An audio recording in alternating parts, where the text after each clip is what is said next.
Langit Istanbul malam itu seolah ikut menangis bersama Zehra Güneş. Di dalam ruang ganti, suara sepatu yang terlepas dan napas berat para pemain jadi satu-satunya bunyi yang terdengar. Zehra duduk diam di sudut, menunduk, tangan menutupi wajah yang masih berkeringat dan sedikit gemetar.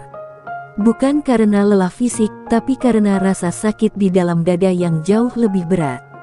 Ia, Ratu Blok yang selama ini ditakuti, baru saja dibuat tak berdaya oleh seorang pemain asing yang bahkan baru setahun masuk liga, Megawati Hangestri.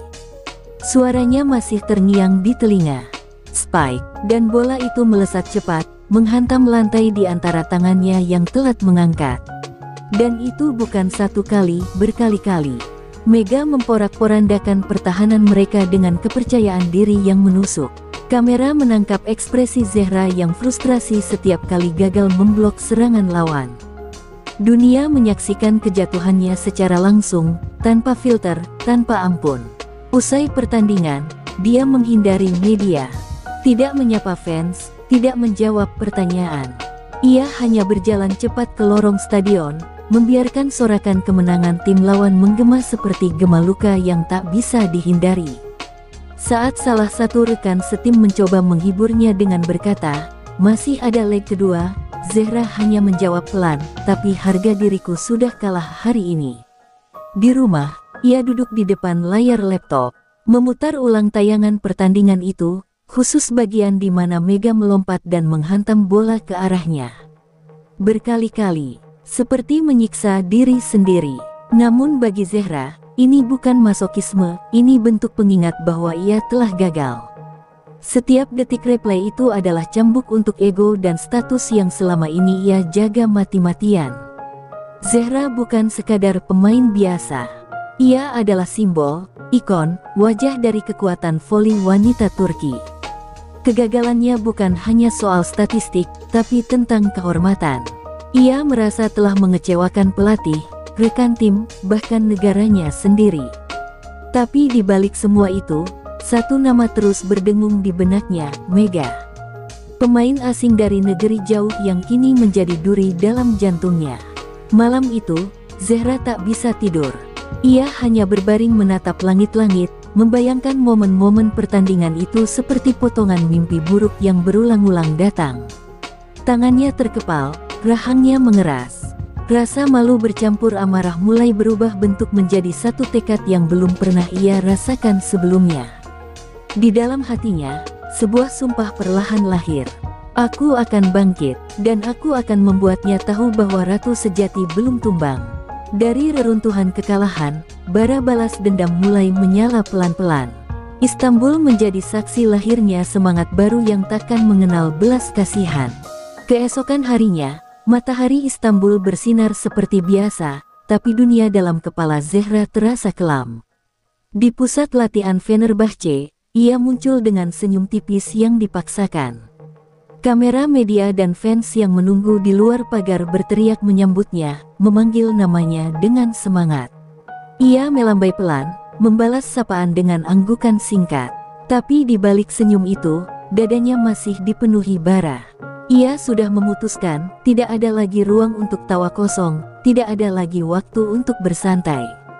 Ia datang untuk satu hal, pembalasan.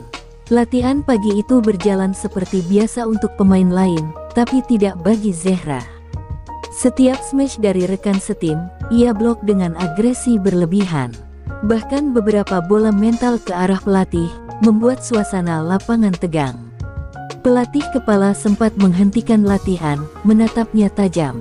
"Apa yang kau lakukan, Zehra? Ini latihan, bukan perang." Tapi Zehra hanya mengangguk dingin, tanpa menjawab. Di dalam pikirannya, setiap bola yang datang adalah bayangan Spike Mega, dan ia takkan membiarkan satupun lolos lagi. Rekan-rekannya mulai berbisik-bisik. "Dia berubah," kata salah satu. "Terlalu emosional," balas yang lain. Tapi Zehra tak peduli. Ia tahu sorotan media belum sepenuhnya beralih dari kekalahan leg pertama, dan publik menunggu bagaimana sang ratu akan bangkit. Ia tak mau jadi meme, tak mau jadi kisah kejatuhan. Ia ingin jadi cerita kebangkitan. Cerita yang akan mereka ingat bukan karena ia jatuh, tapi karena cara ia bangun dengan amarah yang tak bisa ditahan. Saat malam datang, Zehra tak pulang. Ia tinggal di ruang latihan, berlatih lompat vertikal sendirian. Berkali-kali ia melompat, menghantam bola ke dinding, lalu mengambilnya kembali. Tangannya mulai memerah, lututnya gemetar, tapi ia terus memaksa tubuhnya. Mega tidak akan menang 2 kali, gumamnya berulang-ulang, seperti mantra kutukan yang ia tanamkan dalam setiap gerakannya. Di kamar apartemennya, papan strategi mulai dipenuhi coretan dan catatan tentang gaya bermain Mega. Ia mempelajari gerakan kaki, pola spike, arah favorit serangan Mega. Ia bahkan merekam ulang tayangan dan memperlambat kecepatannya, memperhatikan ekspresi lawan itu.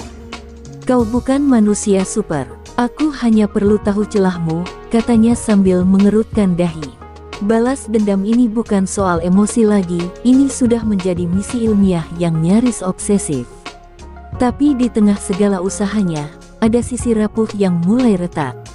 Dalam sepi malam, ia kadang menatap cermin dan bertanya pada dirinya sendiri, apa ini semua karena aku ingin menang, atau karena aku takut kalah lagi?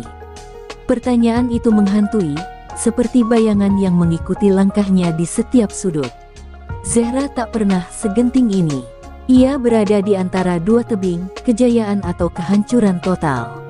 Namun yang pasti, api dalam dirinya sudah menyala, dan tak ada yang bisa memadamkannya kini. Zehra Gunes telah berubah. Ia bukan lagi pemain bintang yang hanya bermain indah. Ia kini adalah prajurit dalam medan perang pribadi. Dan Mega adalah target utama dalam radar dendamnya. Sementara Zehra membakar dirinya dengan amarah dalam keheningan malam Istanbul, di kota yang berbeda, Mega Hangestri menyambut pagi dengan cahaya yang berbeda, cahaya sorotan dunia.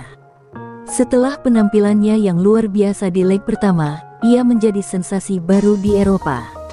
Media Turki, Asia, bahkan Eropa Timur ramai memberitakan satu nama, Megawati Hangestri Pertiwi. Ia disebut The Spy Queen from the East, dan foto-fotonya sedang melayang di udara viral di mana-mana. Di setiap wawancara, para jurnalis memujinya dengan kalimat yang bahkan belum pernah diberikan untuk Zehra. Tapi Mega bukan orang yang mudah mabuk pujian. Ia tetap berlatih seperti biasa, menyapa fans dengan senyum hangat, dan ketika ditanya soal duel melawan Zehra, ia menjawab sederhana, Zehra adalah pemain luar biasa. Saya belajar banyak dari permainannya. Saya hanya beruntung kemarin. Kalimat itu terdengar rendah hati, tapi saat rekamannya sampai ke telinga Zehra, hatinya seperti ditusuk. Apakah itu benar-benar pujian, atau bentuk belas kasihan? Di ruang latihan, Mega tetap menjadi dirinya yang tenang. Ia menyemangati rekan tim, memimpin pemanasan, dan bahkan tertawa ringan saat diejek karena mendadak jadi bintang internasional. Namun jauh di dalam hatinya, Mega tahu pertandingan berikutnya tidak akan semudah sebelumnya. Ia merasa Zehra sedang menyimpan sesuatu. Sesuatu yang jauh lebih berbahaya dari sekadar strategi baru. Malam hari, manajer tim Mega menerima undangan untuk menjadi bintang tamu di salah satu acara olahraga Turki ternama. Mega diminta hadir, namun ia menolak dengan sopan. Saya belum pantas bicara seperti juara. Kami belum menang apa-apa, ucapnya. Sikap ini membuat para komentator justru semakin mengaguminya. Kerendahan hati dalam kemenangan, sesuatu yang langka dalam dunia kompetisi keras. Namun justru karena sikapnya yang tenang itulah, Mega mulai disalahpahami oleh sebagian fans Turki. Sebagian menyebutnya dingin, sok rendah hati, bahkan ada yang menuduhnya mencemooh Zehra secara halus. Komentar-komentar itu menyebar di media sosial. Mega membacanya, dan untuk pertama kalinya sejak kemenangannya, ia merasa tidak nyaman. Ia tak bermaksud menyindir, tapi nama Zehra dan Mega kini telah ditarik menjadi bahan drama publik yang meledak-ledak.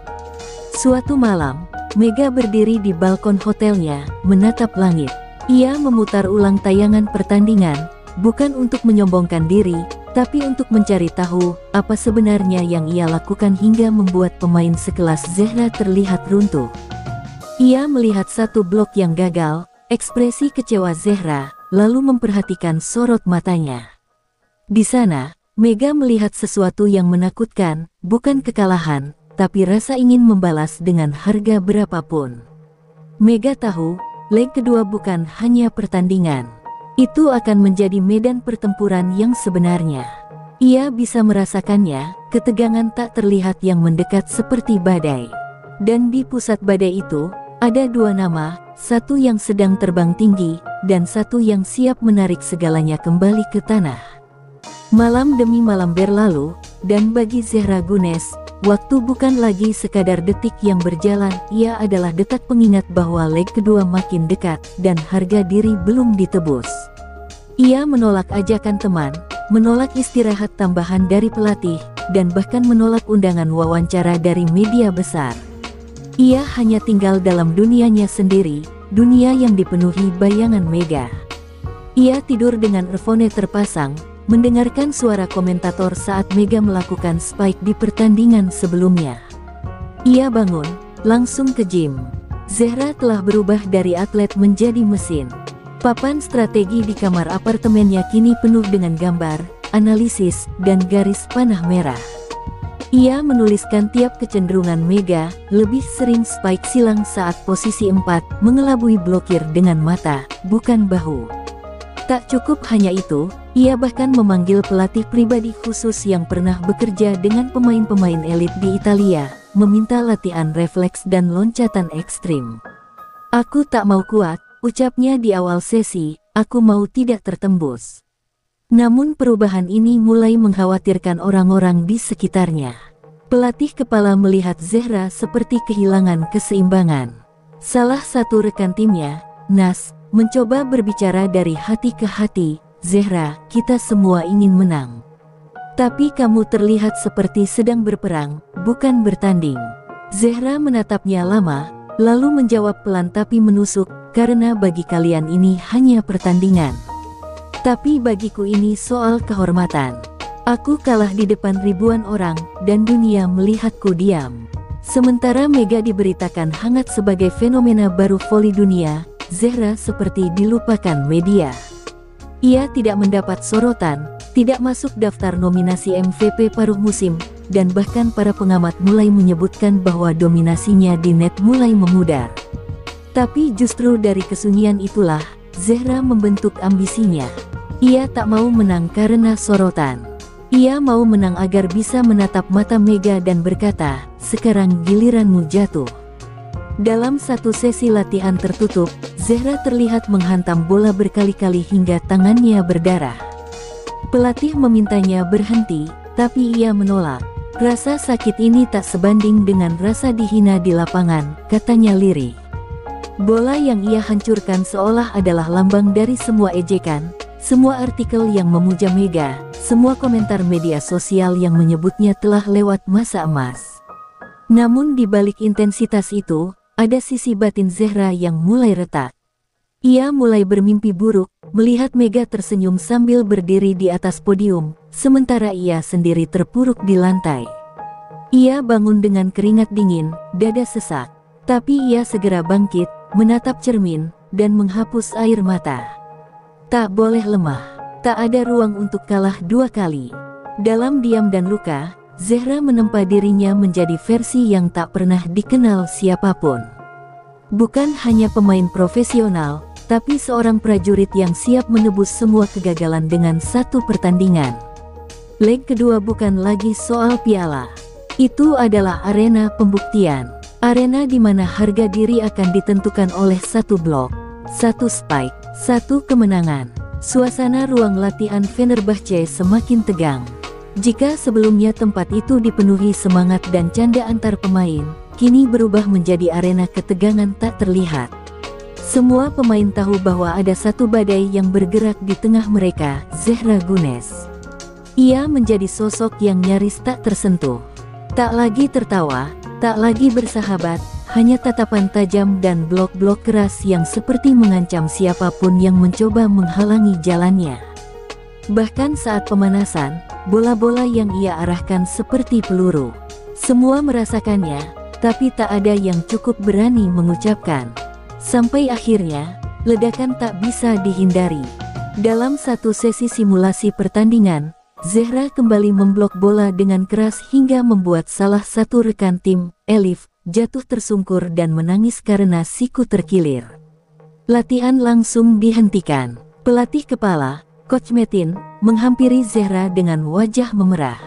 "Cukup, Zehra. Ini bukan perang." Suaranya menggema di seluruh aula latihan. Semua terdiam. Zehra berdiri, napasnya masih memburu, matanya menyala seperti api yang disiram bensin. "Apa salahku? Aku hanya ingin menang," teriak Zehra dengan suara yang tak pernah mereka dengar sebelumnya. Tangannya gemetar, bukan karena lelah, tapi karena marah pada dunia, pada kekalahan, dan pada dirinya sendiri. Coach Metin menatapnya lekat-lekat, lalu berkata pelan namun menusuk, "Kau ingin menang, tapi caramu justru menghancurkan tim sendiri. Apa kau pikir bisa membalas Mega sendirian?" Kalimat itu menghantam Zehra lebih keras dari spike manapun. Ia membuang pandangan, rahangnya mengeras. Tapi kata-kata itu terus berdengung di kepalanya, seperti gema rasa bersalah yang selama ini ia tekan. Malam itu, ia tak langsung pulang.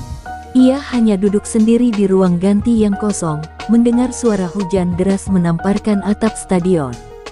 Untuk pertama kalinya, ia bertanya pada dirinya sendiri, apakah aku masih berjuang untuk tim, atau hanya untuk membungkam egoku? Namun bayangan Mega kembali muncul di benaknya, santai, tersenyum, dilulukan. Dan bara di dadanya kembali menyala. "Aku tak peduli dilihat sebagai monster," bisiknya, "selama aku bisa mematahkan tangannya di udara, aku akan puas." Tapi jauh di dalam hatinya, Zehra tahu ia sedang berjalan di ujung batas, antara kejayaan atau kehilangan segalanya, termasuk tim yang kini mulai menjauh darinya. Keesokan harinya, suasana latihan dingin. Tak ada yang bicara banyak dengan Zehra. Mereka membentuk jarak, bukan karena takut, tapi karena kecewa. Hanya Coach Metin yang sesekali menatapnya dengan ekspresi yang sulit diartikan, antara marah, khawatir, dan iba. Tapi Zehra tetap melanjutkan latihan dengan intensitas yang sama, walau kini, untuk pertama kalinya, ia merasa sendirian di tengah timnya sendiri. Dan dalam kesendirian itu, satu kalimat terus berputar di pikirannya, "Apa kau pikir bisa membalas Mega sendirian?" Zehra belum tahu jawabannya. Tapi satu hal pasti, ia takkan mundur. Tidak sekarang. Tidak setelah luka sebesar ini tertanam di dalam jiwanya. Konferensi pers jelang leg kedua digelar besar-besaran. Dua kubu, dua bintang, dua atmosfer bertabrakan di satu ruangan yang penuh lampu kilat dan mikrofon.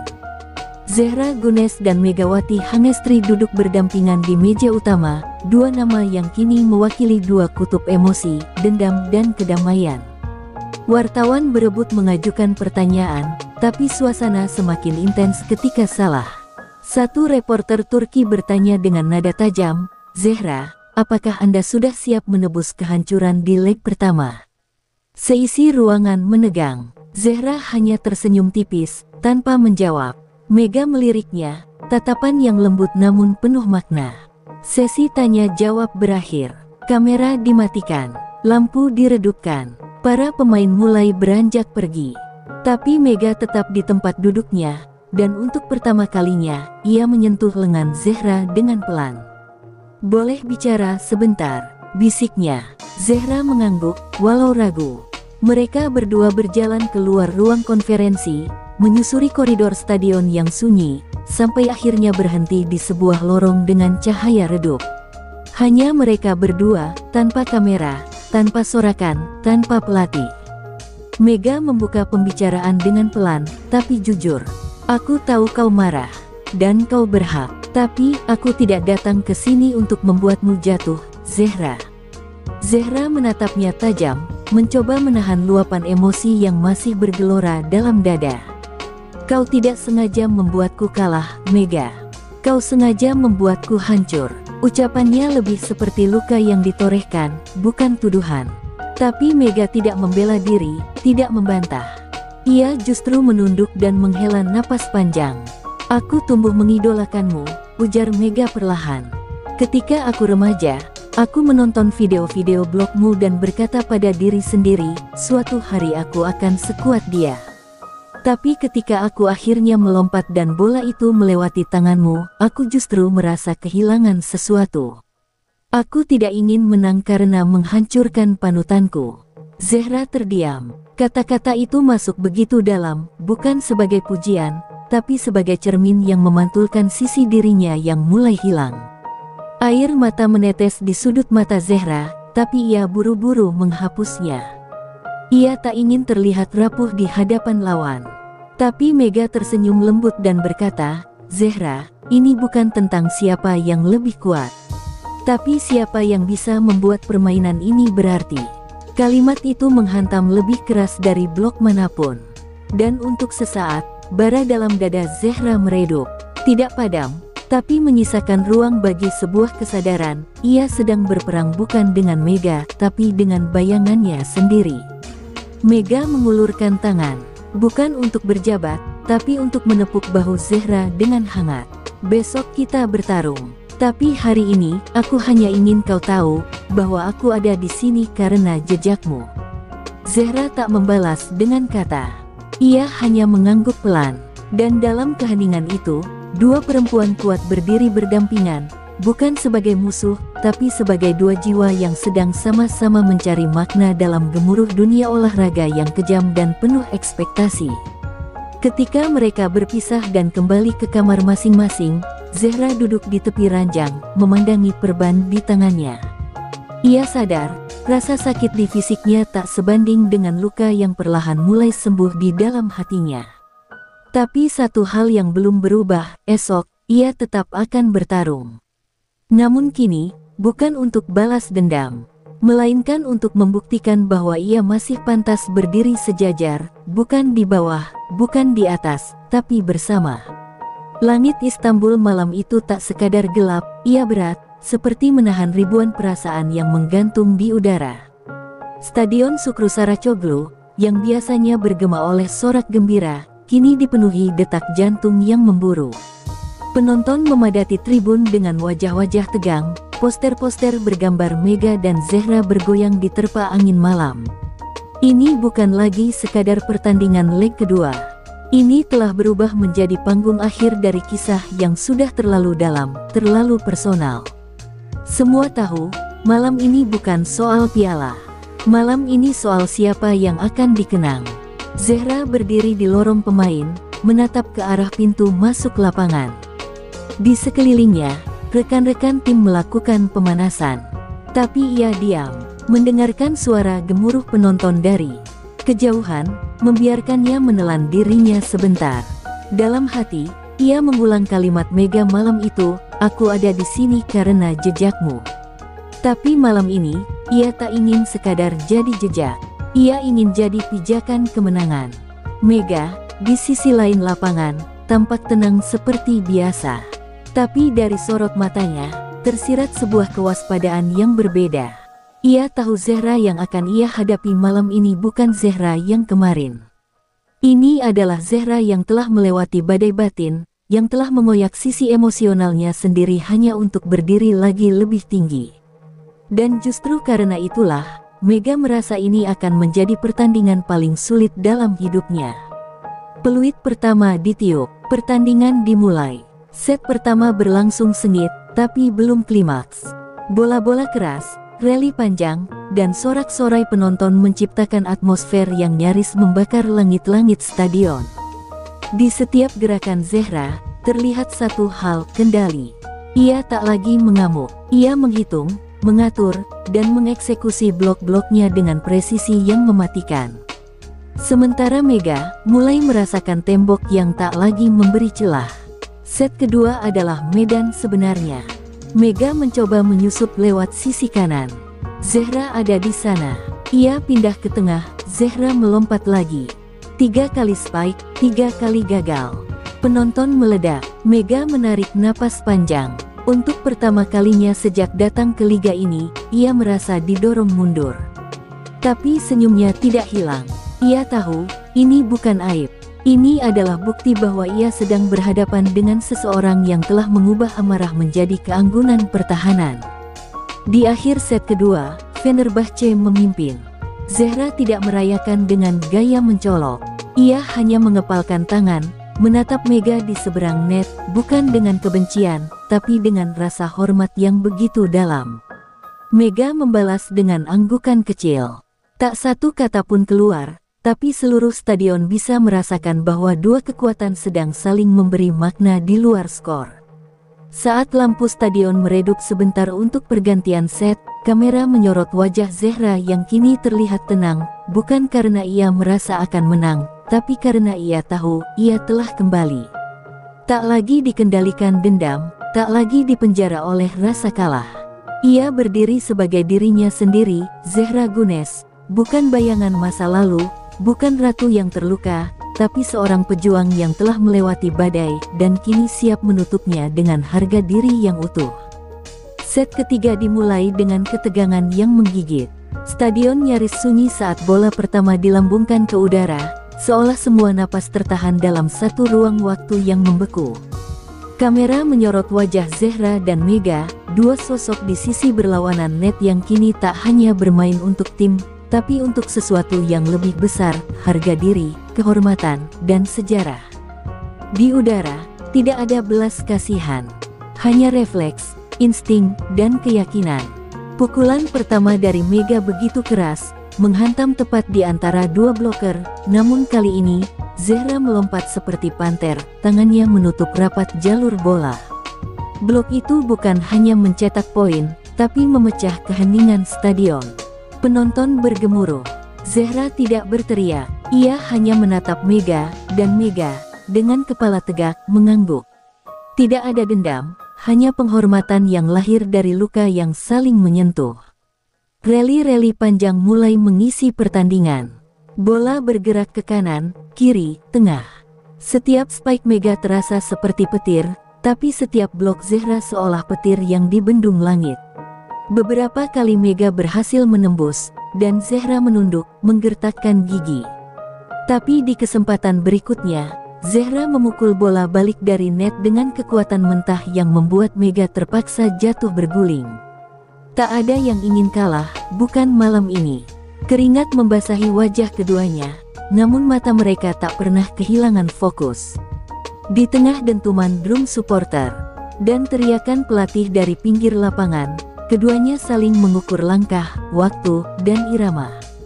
Beberapa penonton mulai berdiri, tak tahan menyaksikan betapa sengitnya duel ini. Pertandingan bukan lagi antara dua tim, melainkan duel antar dua jiwa yang sedang bertarung di atas benang tipis emosi manusia. Kemudian datang momen yang membekukan waktu, skor 23-23. Serve datang ke Mega, ia melompat, bola diangkat tinggi. Semua tahu spike ini akan diarahkan ke tengah. Zehra sudah membaca pola. Ia melompat seakan waktu berhenti, tubuhnya melayang, dan blok sempurna. Bola jatuh tepat di kaki Mega. Stadion meledak, suara komentator nyaris histeris. Zehra Gunes mengubah sejarah malam ini. Mega berdiri pelan, memandang bola yang memantul pelan menjauh darinya. Wajahnya tidak kecewa, tapi penuh hormat. Ia menatap Zehra di seberang net dan kali ini, senyum itu muncul bukan karena kemenangan, tapi karena mengakui kebesaran lawan. Zehra menatap balik, dada naik turun oleh napas yang terengah, namun matanya jernih, tak lagi diliputi dendam, tapi dibasuh kemenangan yang bermakna. Skor terakhir dimenangkan Fenerbahce. Zehra tidak melonjak, ia hanya berjalan perlahan ke net. Mega sudah menunggu, dan saat tangan mereka bersentuhan untuk saling menjabat, seluruh stadion berdiri. Mereka tak hanya menyaksikan pertandingan voli, mereka baru saja menyaksikan dua legenda saling mengangkat satu sama lain di medan perang yang disebut kehormatan. Peluit panjang tanda pertandingan usai terdengar nyaring, bukan sekadar akhir sebuah laga, tapi akhir dari peperangan yang membakar jiwa. Fenerbahce resmi menang. Skor terpampang jelas di layar stadion, namun semua mata tak tertuju ke angka itu. Mereka hanya melihat satu sosok, Zehra Gunes, berdiri mematung di tengah lapangan, dikelilingi sorak-sorai, lampu kilat kamera, dan pelukan rekan satu tim, namun tubuhnya kaku, seolah masih sulit percaya bahwa semuanya telah berakhir. Mega melangkah menjauh perlahan, menyusul timnya yang mulai berkumpul. Kepalanya tegak, tapi langkahnya berat. Kekalahan ini bukan aib, bukan kehinaan, namun luka yang dalam, karena ia telah memberikan segalanya. Namun sebelum benar-benar pergi dari lapangan, ia menoleh ke belakang, dan melihat Zehra masih berdiri sendiri. Sesuatu dalam dirinya berbisik bahwa belum saatnya pergi. Zehra jatuh berlutut, tangannya yang terbiasa kokoh di atas net kini menutupi wajah. Air mata mengalir deras, tanpa suara. Bukan tangisan euforia, bukan pula duka, tapi air mata pelepasan semua beban, semua amarah, semua luka yang ia bawa sendirian selama ini. Semua rasa marah pada dunia, pada Mega, pada dirinya sendiri, akhirnya luruh, seperti air hujan pertama setelah musim panas yang membakar. Rekan satu tim menghampiri, tapi mereka berhenti beberapa langkah darinya, membiarkan Zehra menuntaskan pertarungan batinnya yang terakhir. Kamera menyorotnya dari berbagai arah, namun tak satu pun media berani mendekat. Malam ini, Zehra bukan sekadar pemenang. Ia adalah perempuan yang telah kehilangan sebagian dirinya, untuk kemudian menemukannya kembali dalam bentuk yang lebih kuat dan lebih manusiawi. Mega melangkah pelan mendekat, tak satu kata pun ia ucapkan. Ia hanya berdiri di hadapan Zehra, lalu perlahan berlutut dan menyentuh bahunya. Zehra menoleh, mata mereka bertemu. Tak ada lagi tensi, tak ada ego, yang tersisa hanya rasa saling mengerti yang begitu dalam. Mega tersenyum, mata berkaca-kaca, dan berkata lirih, "Kau menang, dan kau pantas." Zehra membalas dengan bisikan serak, "Terima kasih, karena kau membuatku bertarung, bukan hanya di lapangan, tapi melawan diriku sendiri." Malam itu, stadion menyaksikan pemandangan yang jarang terjadi dalam dunia olahraga. Dua rival, dua ratu, duduk berdampingan di tengah lapangan yang kosong, di tengah sorak-sorai yang kini berubah menjadi tepuk tangan haru. Dalam diam mereka berbagi sesuatu yang lebih mahal dari kemenangan, pengakuan. Mereka saling mengangkat, bukan saling meruntuhkan. Dan saat kamera perlahan menjauh, menampilkan lapangan yang kini tenang, para penonton tahu, mereka tidak hanya menyaksikan siapa yang menang. Mereka menyaksikan siapa yang tumbuh, siapa yang memaafkan, dan siapa yang layak disebut juara, dengan atau tanpa piala. Beberapa hari setelah pertandingan leg kedua yang mengguncang jagat voli, sorotan media masih belum berpaling. Tapi kali ini, bukan sekadar tentang siapa yang menang atau kalah. Foto Zehra yang menangis di tengah lapangan, dan Mega yang memegang bahunya dalam keheningan, tersebar luas dan menjadi simbol baru dunia olahraga, rivalitas yang menyembuhkan, bukan memecah. Para analis tak hanya bicara tentang statistik, tapi tentang emosi, kematangan, dan kebesaran hati yang jarang tersorot dalam dunia yang sering keras dan dingin. Konferensi pers pasca pertandingan diadakan secara bersama. Mega dan Zehra duduk berdampingan di podium, bukan lagi sebagai dua kutub yang bertabrakan, melainkan dua pejuang yang telah melewati badai. Seorang jurnalis asing bertanya, "Setelah semua ini, apakah kalian masih menganggap satu sama lain sebagai musuh?" Zehra menoleh ke Mega, lalu menjawab dengan senyum yang kali ini benar-benar tulus, "Tidak pernah. Dia adalah alasan aku bisa jadi seperti sekarang." Mega menambahkan pelan, "Dan dia adalah alasan aku terus bermimpi lebih tinggi." Ungkapan-ungkapan itu membuat ruangan hening sesaat. Tidak ada yang menyangka bahwa di balik duel brutal itu tersembunyi rasa saling hormat yang dalam. Mega lalu mengisahkan bagaimana ia menonton Zehra sejak remaja, meniru gerakannya, bahkan menempel fotonya di dinding kamar. Zehra menunduk, menyeka air mata kecil yang jatuh, bukan karena malu, tapi karena untuk pertama kalinya, ia merasa diterima bukan hanya sebagai bintang, tapi sebagai manusia yang pernah jatuh. Federasi Voli Eropa mengumumkan bahwa pertandingan leg kedua akan menjadi tayangan ulang resmi sepanjang musim. Tapi yang paling mengejutkan adalah mereka menobatkan Zehra dan Mega bersama sebagai MVP of the match, sebuah keputusan langka yang menandai bahwa kemenangan terbesar bukan soal angka, tapi soal warisan emosi dan sportivitas. Dunia bersorak, netizen membuat tagar-tagar Zehra Megaunity yang viral di seluruh platform digital. Dari sana, banyak sekolah voli, baik di Turki maupun Indonesia, mulai mengangkat kisah mereka sebagai bahan pembelajaran tentang bagaimana seorang rival bisa menjadi cermin diri. Zehra diundang menjadi pembicara untuk generasi muda, dan dalam salah satu acara, ia berkata, "Kadang, lawan bukan datang untuk menjatuhkan kita. Mereka datang untuk membuat kita tumbuh." Mega yang duduk di antara hadirin hanya tersenyum, menatap sahabat yang dulu adalah musuh bebuyutan. Bulan berganti. Ketika kompetisi liga berakhir dan musim baru akan dimulai, banyak yang bertanya apakah akan ada duel epik selanjutnya. Tapi Mega dan Zehra hanya menjawab dengan kalimat yang serupa, "Kami takkan berhenti bertarung." Tapi kini, bukan lagi untuk saling mengalahkan, melainkan untuk saling mendorong naik. Rivalitas mereka kini tak lagi menyimpan dendam, tapi menjadi kisah yang menyatukan dua bangsa, dua kekuatan, dua hati. Dan begitulah, dari reruntuhan kekalahan, tumbuhlah jalinan yang tak pernah direncanakan, persahabatan yang terlahir dari luka, terbakar oleh dendam, namun disembuhkan oleh penghormatan. Dunia tak hanya menyaksikan dua atlet hebat, tapi dua manusia yang saling membentuk sejarah, bukan karena mereka bertarung, tapi karena mereka saling bangkit.